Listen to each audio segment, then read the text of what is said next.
he began to feel the pressure because people were saying my age, the age thing. She was 15, 14. At one point, you were pregnant by Jay? Yes, I had a miscarriage. You're watching live from the Plaza Stories, where we go deeper than the headlines and give you the full picture. This is the story of how a kid from the Marcy Projects in Brooklyn who sold crack, who ran with the streets, who had the charm and the power to attract some of the most desirable women in the entertainment industry, eventually found the one woman who wasn't impressed by any of it, and how finding her is what turned a rapper into a billionaire. This is Jay-Z, the full story. The women, the beef, the empire, and the lesson.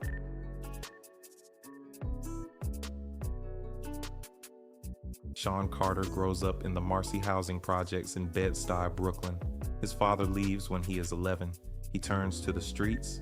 By his teens, he is running crack, not on corners, but traveling to Trenton and Virginia, thinking bigger. He is observant, strategic, and secretive. He writes rhymes in his head instead of on paper. He is forming the exact characteristics that will make him one of the most successful businessmen in American music history. The ability to watch everything, reveal nothing, and position himself for the long play. Reasonable Doubt drops in 1996. He is already 26. Everything he does from here has a calculation behind it. Part 2. Foxy Brown, the question hip-hop never fully answered. Inga Marchand. Foxy Brown wins a talent show in Brooklyn. The Trackmasters put her on LL Cool J's I Shot Ya. Then she appears on Ain't No on Reasonable Doubt. Jay co-writes several of her records. Their chemistry is undeniable on every level. The nature of what exists between them personally has never been confirmed by either of them. We have a history that supersedes music, and we know how this business works. We sit back and we laugh at those rumors. We laugh at that. And Foxy has repeatedly pushed back on the most extreme versions. I think he began to feel the pressure because people were saying my age, the age thing. She was 15, 14. What is factual? Jay helped build her career. She helped build his debut album. And when Nas drops Ether in 2001, one of the most vicious diss tracks ever made, one of the central accusations is about Jay's closeness to Foxy. Foxy got you hot cause you kept your face in a puss. What you think, you getting girls now cause of your looks? Jay never answers it directly. Foxy defends him publicly every time it comes up. The question remains open. And in hip-hop, an open question is sometimes more powerful than a confirmed answer. Part 3, the Carmen Bryan affair and the war it started. Carmen Bryan is Nas's girlfriend. They have a daughter together, Destiny, born 1994. She works at Def Jam and Capitol Records. She is in the music industry, not just around it. In 1996, she meets Jay-Z at a nightclub. They become friends. Then something more. According to Carmen's memoir, and she is very specific about this, a 5-year secret affair begins. Jay calls her every time she and Nas are going through it. And the next day, Nas and I got into like some big fight, and he pissed me off. And so I just thought, let me call Jay-Z. What's going on with him? She gets pregnant. She miscarries. She doesn't tell him until after. Then in 2000, Memphis Bleek and Jay drop a song widely understood to reference her stealing Nas' girl. Nas calls Carmen at 3 a.m. She tells him, "The rumors are true. I have been seeing Jay-Z." At one point, you were pregnant by Jay? Yes, I had a miscarriage. Okay, this is before the whole This is takeover. this is like Okay. before all of that. How far along were you? I believe I was definitely less than 3 months. It was the first trimester. It wasn't. It was still early. Exactly. Yeah, it wasn't anything crazy. It wasn't planned. It wasn't like, oh, we're gonna have this baby, and you know. Then Jay releases Super Ugly, bragging about sleeping with Carmen in the backseat of Nas's Bentley. Jay's own mother calls Hot 97 and says he went too far. He calls in and apologizes. Then Nas drops Ether, arguably the greatest diss track in the history of rap. The polls say Nas wins. Hot 97 asks listeners, take over or Ether? 58% say Ether. Allen Iverson, who had dated Carmen, confronts Jay in a Philly club for dragging his name into it. Carmen calls the whole thing a sucker move by Jay. And at the center of the biggest beef in hip-hop history is a woman neither rapper was willing to fully commit to. You feel you were the cause of the beef between the two of them? Well, here's my question. If I wasn't, then what was? Part 4, Aaliyah. He went hard and lost her to his own partner. 1999. Aaliyah is the most desired woman in the music industry. According to Damon Dash, Jay's business partner at Rockefeller, everybody was trying to get to Aaliyah, and it wasn't just Jay. He was going hard. Producer Choke No Joke says Jay and Aaliyah were actually together first attending parties. So I've seen Jay at parties with Aaliyah, example, Lil Kim's album release party. Jay, he got on the Golden State jersey. He came in with Aaliyah. They was together. So where does Dame enter the picture of Aaliyah? He backdoored this man. Keeping it quiet, and that Dash went behind Jay's back to pursue her, knowing Jay liked her. Dash says he didn't even know Jay was interested when he fell for her. The truth of the sequence is disputed. What is clear? Both men wanted her, Dash got her, and she and Dash dated from 2000 until her death in August 2001 in a plane crash in the Bahamas. She was 22. Jay attends the funeral. He releases a Miss You remix as a tribute. The friendship between Jay and Dash, which was always more professional than personal, never fully recovers. Part 5, Beyoncé, the year and a half on the phone.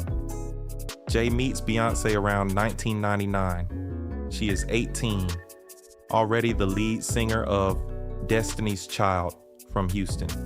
She tells 17 in 2008, I was 18 when we first met, 19 when we first started dating. There was no rush. She tells Oprah, we were friends first for a year and a half before we went on any dates. We were on the phone for a year and a half, and that foundation is so important. Just to have someone you just like is so important. Think about that in the context of Jay's history. Carmen Bryan he slept with while she was with someone else.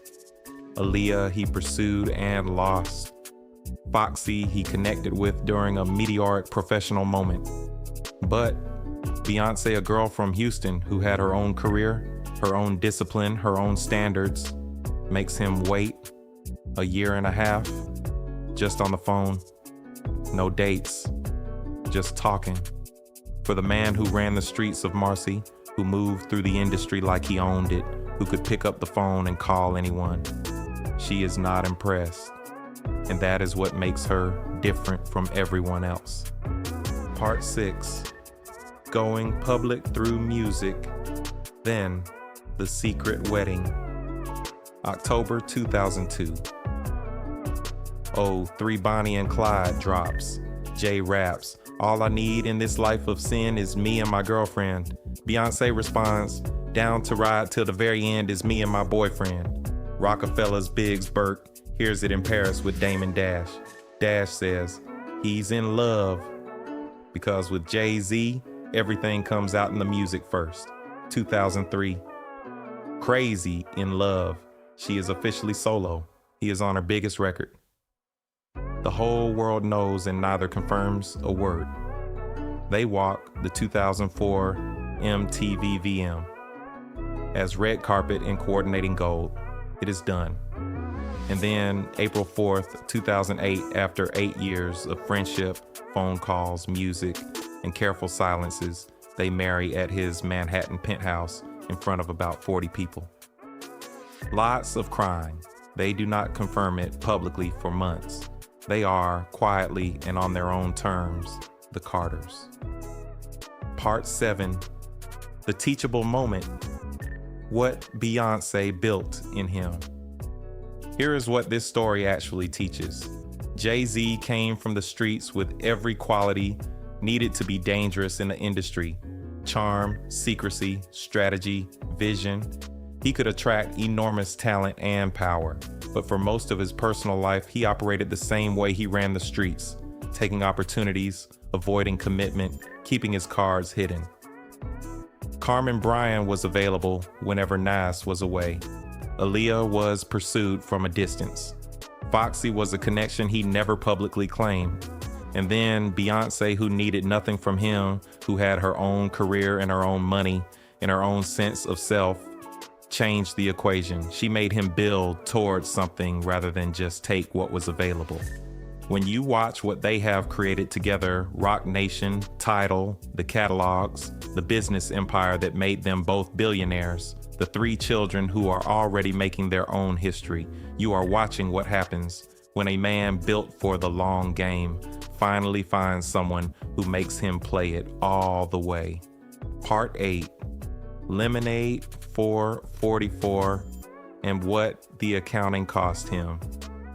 2016 Lemonade drops. The internet does not sleep for a week. Jay says nothing publicly, then 2017 444. He raps, I apologize, our love was one for the ages and I contained us. And if my children knew, I don't even know what I would do.